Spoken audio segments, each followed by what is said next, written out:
Welcome back, everyone. Oz here, and today I've got some R-slash entitled people for you all. And before we jump in, just as a heads up, GamerSupps has 3 new flavors for you all. So you should use code Oz at checkout and go check those out. You see what I did there with the checkout? Anyways, let's jump right into it. Yingsley19. No, I can't deliver your groceries to your house. I originally posted this on r/I don't work here lady, a subreddit I will gladly cover in the near future. And some comments told me it would probably fit better here. So here it is. I work at a severely understaffed small-town local grocery store. I'm one of the only 2 cashiers over the age of 18, which automatically makes me a closing shift supervisor, responsible for locking doors, counting tills, etc. in the evenings. The only employees in the store are me and 2 high school students.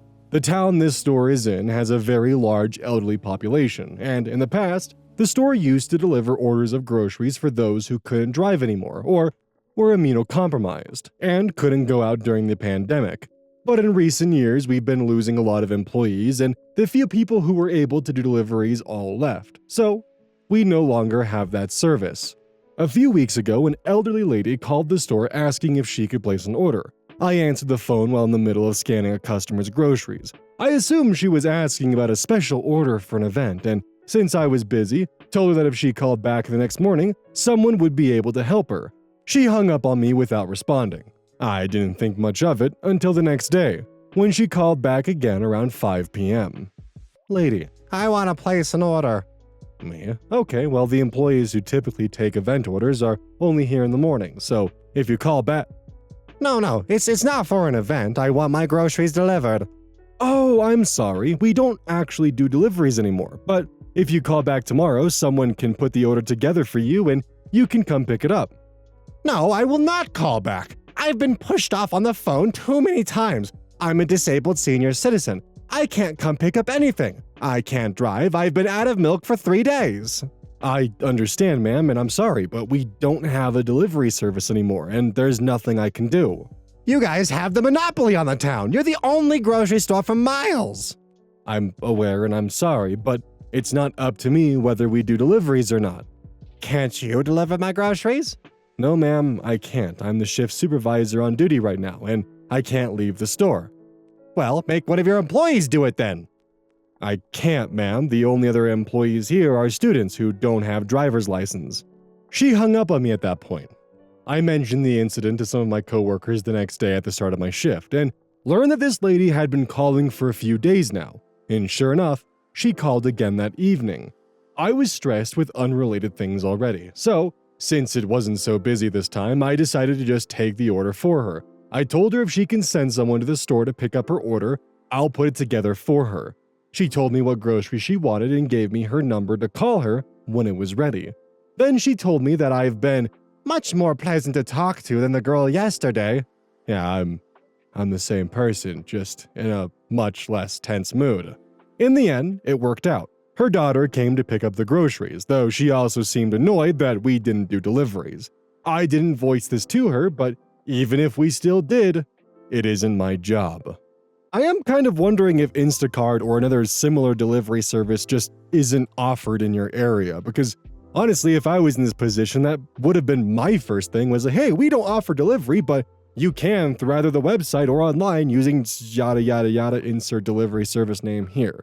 Originally, I was a bit sympathetic with the elderly woman because she doesn't have a way to actually get the groceries, but finding out that she was a phone call away from her daughter picking up the groceries actually makes me a bit more infuriated because she could have led with that by being just simply more communicative with her daughter and being like, hey, I need groceries. Can you go pick them up for me? They say they aren't doing delivery anymore. And boom, problem solved. She would have had milk 3 days, 4 days sooner.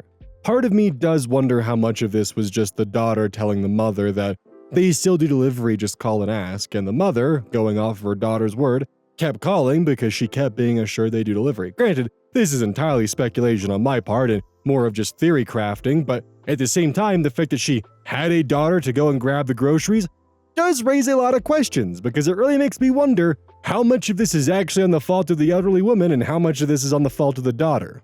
Now granted, it is also 100% possible that she didn't even once consider to phone her daughter for assistance and just was relying on the grocery store and just being crabby about it and it wasn't until it was recommended to her for her to actually phone someone to pick it up for her that she decided to do so. It could be a lot of things, but either way, one of them's at fault, especially because the daughter seemed frustrated with the lack of delivery as well. Novel patient 2465. My mom thinks a court will give her my house. I bought a small starter home during the housing market crash, completely by myself. I lived there for the better part of a decade before buying a larger home with my now husband. My parents really wanted to live there because it was small and easy to maintain. They have foreclosured in the past, so no way would they be capable of someone giving them a mortgage. Also, my dad is retired and my mom doesn't work. They wanted to rent from me. For a discounted rent, they paid off the mortgage, let's say $50K, with an over six-figure inheritance my parents got. A lease was written explaining that it was a prepayment of rent, and their rent would be only the taxes and insurance, and they would pay $350 a month. Basically, only going up when taxes and insurance going up. We signed the lease with all the other typical stuff in it and had it notarized, and that's how it's been for a while now. So, to be clear, I'm not making a fucking dime on this house. I recently told them the rent would go up by $3. Yes, $3 because of a slight increase in the insurance. My mother lost her claiming that I'm a money-hungry.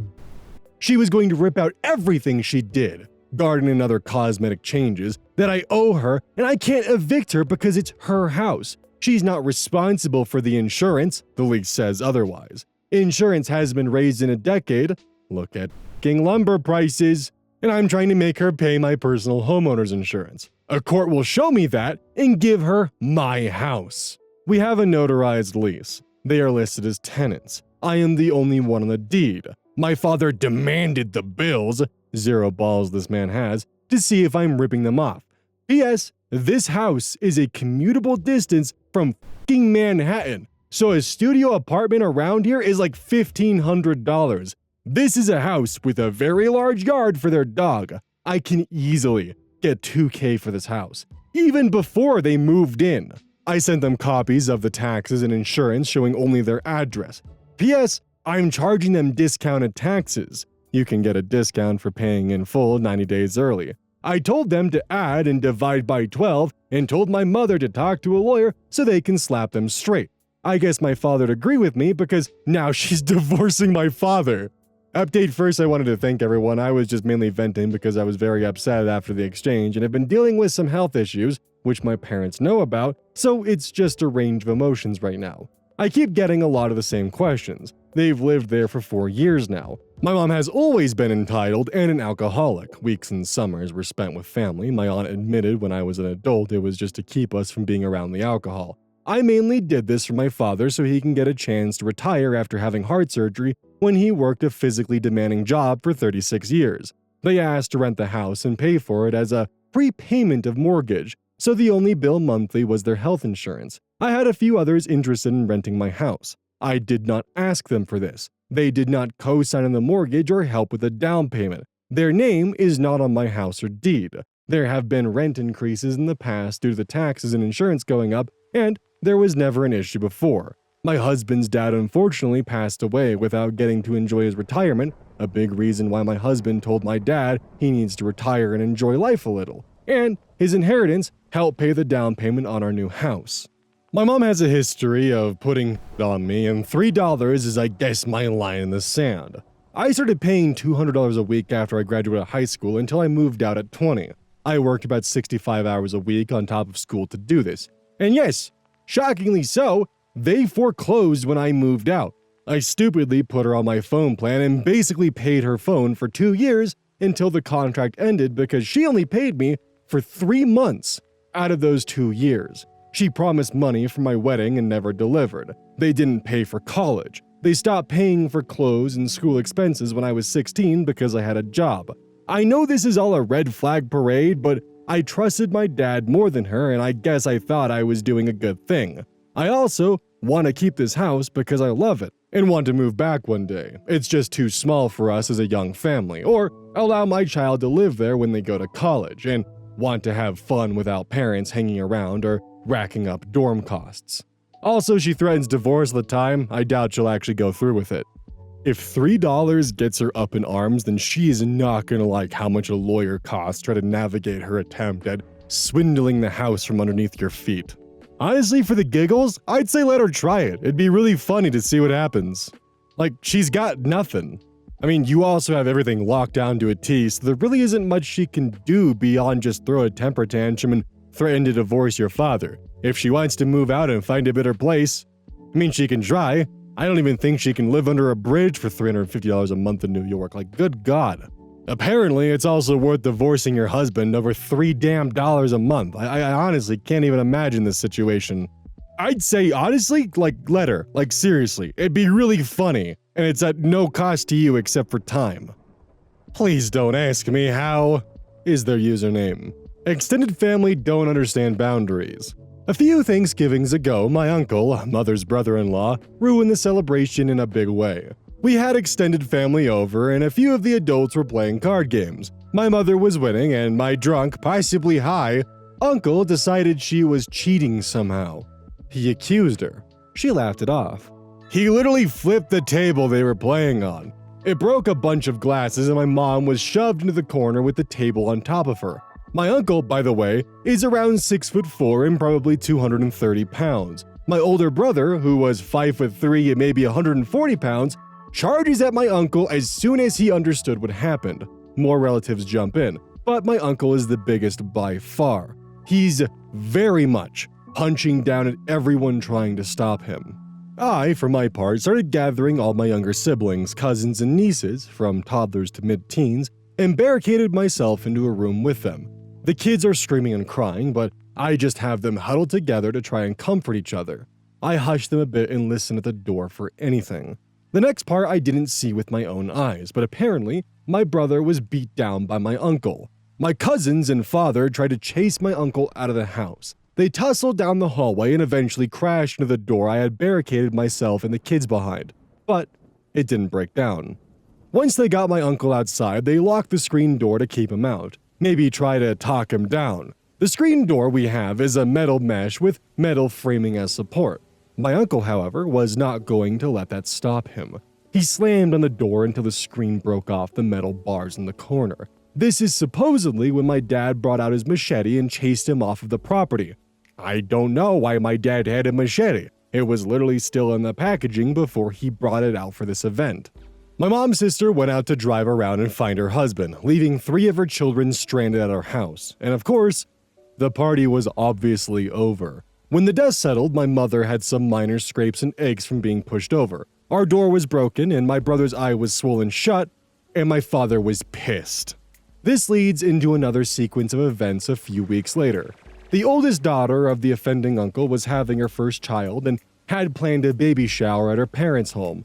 All of my cousins have a really close bond with my mom, as she's always opened our home to them whenever they've needed a place to stay or a place to vent. So, my cousin really wanted my mom to be at her baby shower. The only problem was, my uncle had never apologized. My mom's sister had even told my mom that no apology was necessary, that she just needed to get over it. As another note, my mom's sister also mysteriously had some bruising on her face when she came to talk it over with my mom. She even implied that her husband's reaction was justified and maybe my mom shouldn't have cheated. Which, to be clear, my mom didn't cheat. She just doesn't drink or use any substances, so it's easy for her to beat a few drunks at blackjack. Anyways, my mom refused to go. My cousin pleaded with her and was looking for any kind of compromise. My mom gave her 3 options. The uncle is not present at the shower, the uncle apologizes, or she will not be showing up. This very much upset my cousin to the point she began talking to the rest of the family. My younger siblings, who'd mostly hadn't been informed of the extent of the drama as I'd managed to shield them enough from the actual event, were excited to go to the baby shower. After talking it over with my mom, she decided that I should just go and take my younger siblings with us. My older brother quite obviously didn't want to be involved. My mother thought the drama would cease if she let us show our faces there, that hopefully things would be smoothed over. In a way, she was right. The baby shower was largely uneventful. My uncle basically stayed in his room the entire night. We didn't greet him even when he made a brief appearance, and then we left. That side of the family wasn't invited to any of the family gatherings we hosted for the next couple of months. Well, besides some of my cousins, but then eventually my mom's sister came around again, and then my uncle came around again. They never apologized. They just showed up less and never stayed at a party for a long time. My family literally forgives anything. Oh, and our screen is still f***ing broken. Cheating or not during a game of blackjack, that kind of reaction is just wholly unacceptable, and there is no reality where being that violent over a game of family blackjack is ever acceptable. Personally, I'm more of a fan of Liar's Dice, though. That's a great game to play with the family. This is one of those unfortunate situations where I'm not really sure what more they can do beyond just simply not inviting their uncle to family gatherings, because there does hit a point where I don't know how you can realistically intervene in a situation like this, especially if the detail about the mother's sister having bruises that are mysteriously there being correct. I really do wonder what more you can actually do to step in a situation like this, and if you can realistically, well, do anything beyond making sure that you and your family are safe, because I'm not sure how much intervening you can actually do with their family. I'm also fairly surprised the police weren't called after the incident first initially happened, especially with him being violent with everyone, to the point where he was locked out of the house and began trying to break in. Thank God your mother was okay, because that could have gone horribly. ICSPN. Engineer demands special desk, gets fired instead. This happened at work last year, and I thought you all would like it. So I work for a big tech company as a building maintenance tech. I do repairs, handle contractors, move office furniture, that kind of thing. But most of my coworkers are tech types with engineering degrees. Some of them are nice, down-to-earth kind of people, but many of them let their importance go to their heads. This guy, though, takes the cake. So we had a very, very nice desk set aside in an empty office. It was meant to be moved to the office of one of our bigwigs, but she was out of town for a few months. So we were storing it until we had her input on what she wanted removed to make room for it. This low-level, new hire engineer decided to set up shop in the spare room we were keeping the desk in. He was told that as long as the supervisor okayed it, he could stay, but that we would be coming to get the desk any day and not to get attached. Well, the day comes to move the desk, and this guy lost his... He was pissed, like yelling that he deserved the desk. He was an engineer. How dare we? My team just kinda shrugged and took the desk anyway. So he turned his rage onto the poor front desk guy. For some reason. Just went off. Well, front desk guy doesn't take from anyone and got the guy's supervisor and HR involved, which opened up an investigation into Mr. Big Shot Engineer. And guess what they found? He lied on his resume. He was in no way qualified for his position. I guess a fresh set of eyes saw some kind of red flag the hiring manager didn't. So yeah, he was promptly fired. Amazing that he almost got away with it and blew it over a dumb desk. I remember in uni I heard a story of a guy who got fired because he lied on his resume, and remember, this was in 2019. He said that he had over a decade's experience in the programming language Swift, which was Apple's replacement for Objective-C. Now, for those of you who are in the programming field, you probably just cackled at that, because having a decade's worth of experience with Swift wasn't physically possible until this year, as it was released in 2014. From what I recall, HR at a specific company, which will not be named, was looking for an engineer who understood and knew Swift. This person had lied on their resume, said they had a decade's worth of experience. HR, not understanding that Swift was only, at that point, 5 years old, hired him with a six-figure salary. He got away with it for a year, so the dude made like a bandit, don't get me wrong, but it wasn't until he was reviewed and his resume popped up. Don't know why it took that long for his resume to be reviewed a year into the company, but apparently he was underperforming and management was looking at a performance plan to figure out why. Granted, this is a third-hand story I heard almost 5 years ago when I was in uni, but they found out that he had lied about his experience with Swift and promptly fired him. So I kind of find this goofy because this is eerily similar to the story that I had heard. Definitely not the same person because I don't think a desk was ever involved, but it kind of is goofy how much people can get away with this in the engineering/CS field. I wonder if this problem exists in the medical field. Demented alpaca. Lady yells at me because my car is the same color as hers. This happened at a stoplight a couple weeks ago and it still makes me giggle. I drive a 2019 Ford Ranger in a color called Hot Chili Pepper Red. It's an orange-red color that turns out to be a candy coat of orange over red. It's one of their expensive upgrade colors that's pretty rare because no one wants to pay an extra $750 for it. I didn't either, I just got a deal on the truck. I happened to pull up next to a new Bronco in the same color, and the lady driving was pretty excited. Turns out her excited was extremely pissed because my truck was the same color as hers. According to her, it was a limited edition color that was exclusive to a certain package in the Bronco that year, and that I was copying her. She accused me of painting my truck to copy her car and demanded, and she really hit the high notes on the word demand, that I change it back. All of this happened at a stoplight, and I just sat there watching this grown-ass adult lose her ever-loving shit at me over the color of our cars. Only later did it occur to me that I should have recorded it. Given that there's around 10 or 12 different factory colors in a maker's entire lineup, I'm not sure how she thought this was a color unique to her. I know the higher-end badges like Porsche will make a custom color just for you, but this is Ford, the company that once offered cars in any color you like, as long as it's black. I feel like she's gonna have a lot of problems in life. Edit, y'all, when I wrote this up, I didn't think I'd get this kind of reaction. When the lady went off on me, I thought it was weird and funny. Then I realized it was a fit for the sub and just wrote it. I had no idea how many people would get a kick out of it or how many similar stories, without the crazy just the same color cars, there would be. Y'all, I gotta be honest with you, I am doing everything in my power not to go on like a 12-minute tangent about car colors, alright? And it really doesn't help that right now, I'm learning how to do touch-up paint for automotive detailing. Because I don't want to pay a couple $1,000s to fix a car's paint that I bought on the cheap. So instead, I'm learning everything I possibly can about resurfacing and repainting an entire panel for a car, as well as blending clear coats and all the kinds of different sandpaper I gotta get. There's a lot, okay? I'm lucky enough to be repainting metallic gray. The paint in question in this story sounds like a fucking nightmare to repair, because that means you need to do a primer, a first coat, possibly 3 coats of whatever undercoat you have for the candy color, and then probably a very specific amount of orange overcoat followed by your clear coat. And I can't even begin to imagine what it would take to do a paint repair on that because of all the goddamn blending you have to do. It's a goddamn nightmare. Sorry for the car paint color, it's my current newest obsession that I'm working through right now, and I kinda took over here. Do it with me is their username. Recent encounter with entitled neighbor.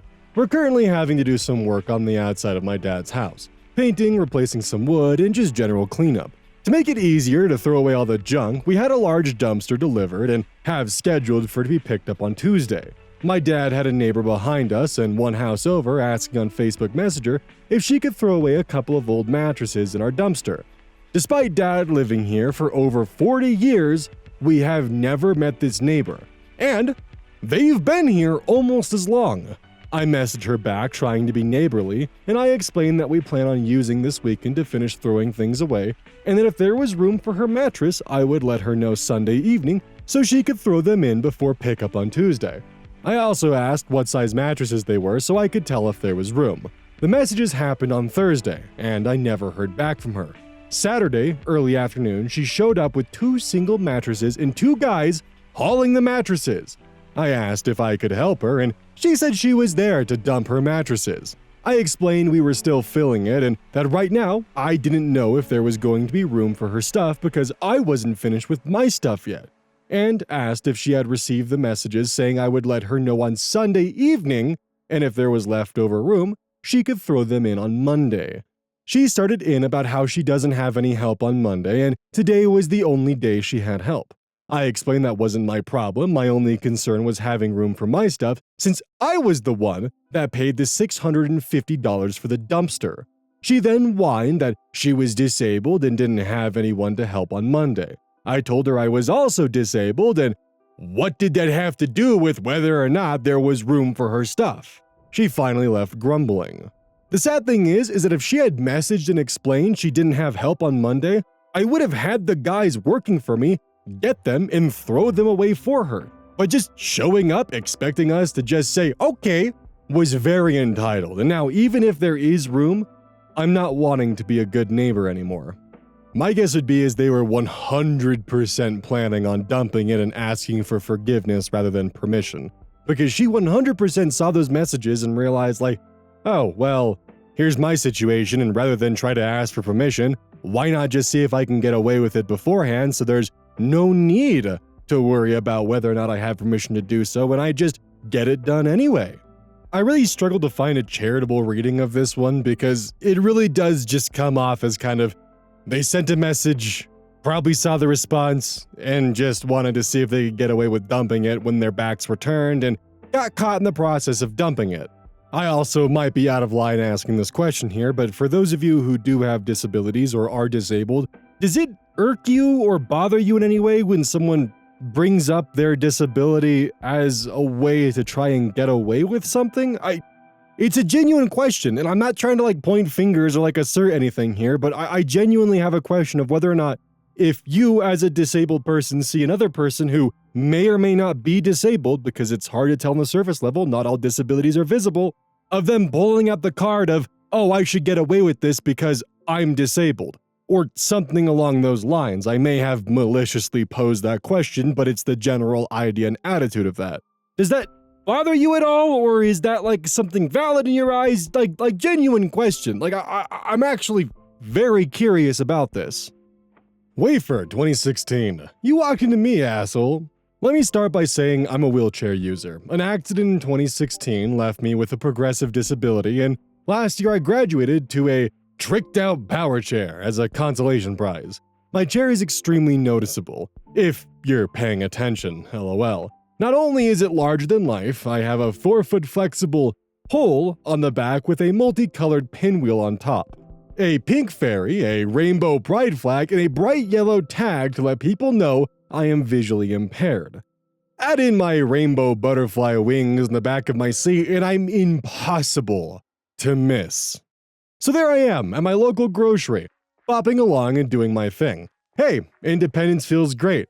I finished my shop and meandered outside. Just as I got outside, a group was going in, so I stopped to let them pass. All good, right? Not so much. I should mention I was also very much brightly colored, lol. Pink short pants, bright yellow t-shirt, rainbow striped bright sneakers, and a rainbow tie-dye bucket hat. You get it, hard to miss, right?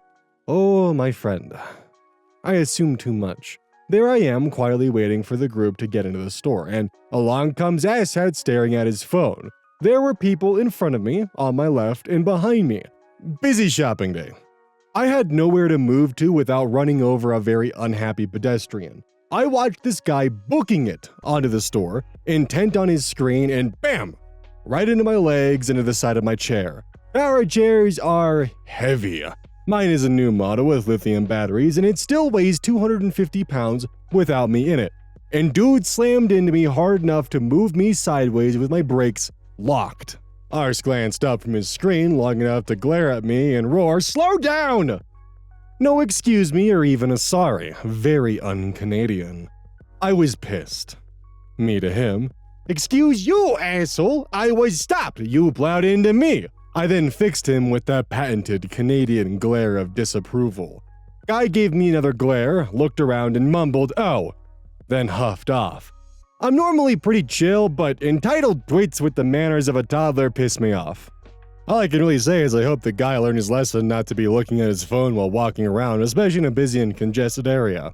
It happens, of course, we're human, but the fact that there was no manners attached to it is pretty disappointing, especially when someone is in a wheelchair and not necessarily capable of reacting and getting out of the way as a able-bodied person would be able to. On top of that, the fact that he said slow down is honestly pretty disappointing. My hope would be is this was just some kid who still has some growing to do, but chances are this was probably a full-grown adult. Don't forget, this is brought to you by GamerSupps. Use code ODDS at checkout. It's basically a caffeine powder that you put in your water, and I actually really like it. I use this on a daily basis. Don't forget that every purchase you make using code ODDS directly supports the channel. And if you want a personal recommendation from me, I would either recommend the Soda Pressing Pear or Dragon Fruit Punch. Those two are currently my favorite flavors. And as a note, once we sell a certain amount of stuff, I get my own flavor and my own cup, and you all know I'm gonna choose some degenerate shit that's gonna make their PR team squirm. My goal is to make them regret partnering with me. So please, use code EYES at checkout to make my dream come true of making a PR team squirm.